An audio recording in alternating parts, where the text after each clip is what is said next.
36-year-old Robert Keith Packer was arrested in Newport News from his house on Barber Drive on January 13, 2021. U.S. Marshals took him into custody for his participation in the January 6 Capitol riot. Media footage captured Packer at the Capitol, but his face wasn't the memorable part of it. It was the unconscionable black hooded sweatshirt he wore with the words Camp Auschwitz, a skull and bones beneath it followed by Work Brings Freedom. The back of the sweatshirt had the word staff.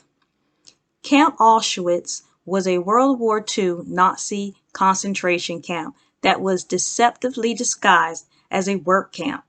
On his gate was a German inscription that read Arbeit macht frei, which roughly translates to Work Brings Freedom.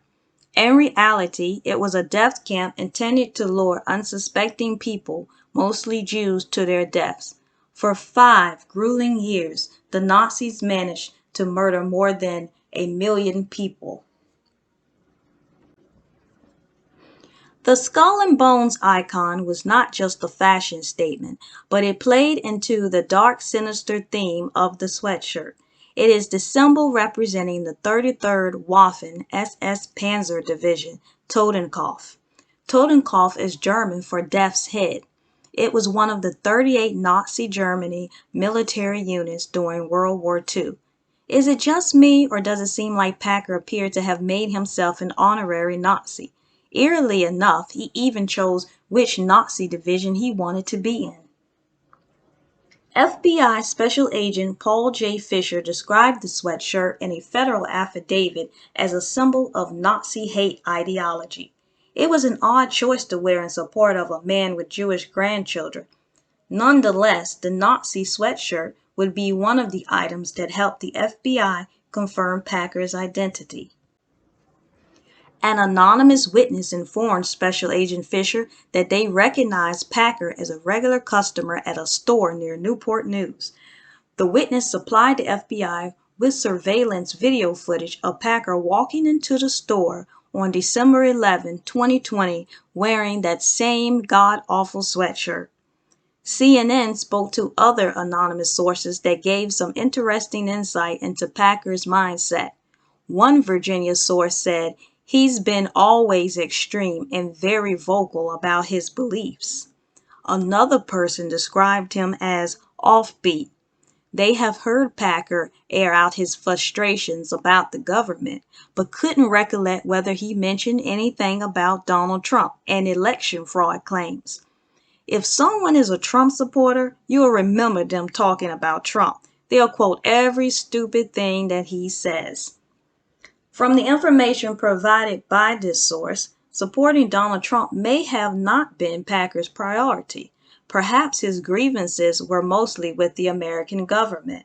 A violent siege like the Capitol riot may have been on Packer's bucket list, and he was simply living out of twisted fantasy. The arrest warrant that was filed in the District of Columbia mentions that Packer was charged with knowingly entering or remaining in any restricted building or grounds without lawful authority and violent entry and disorderly conduct on Capitol grounds. Packer made a virtual appearance at a court hearing before U.S. Magistrate Judge Douglas E. Miller shortly after his arrest. Federal prosecutors didn't suggest that he remain detained until his next court appearance on January 19th. He was released from Western Tidewater Regional Jail without having to pay bond under the conditions that he would stay out of Washington, D.C.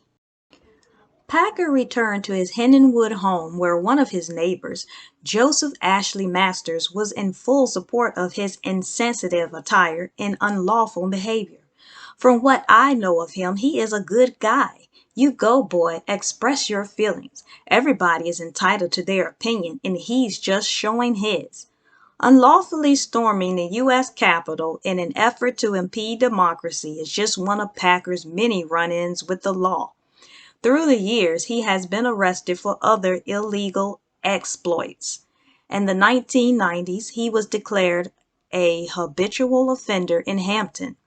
In 2005, Packer was sentenced to a year in prison for forging a public document in Norfolk. He got his third DUI offense in Williamsburg in 2007. Additionally, he has several traffic infractions and criminal traffic offenses, including leaving the scene of an accident dating back to the 1980s. It's almost like he never learned how to drive. The media has gone to Packer's home for comments but have gotten no response from the rioter. However, several no trespassing signs have been posted around his property. Robert Keith Packer was only one of many others with similar Nazi ideologies who attacked the U.S. government.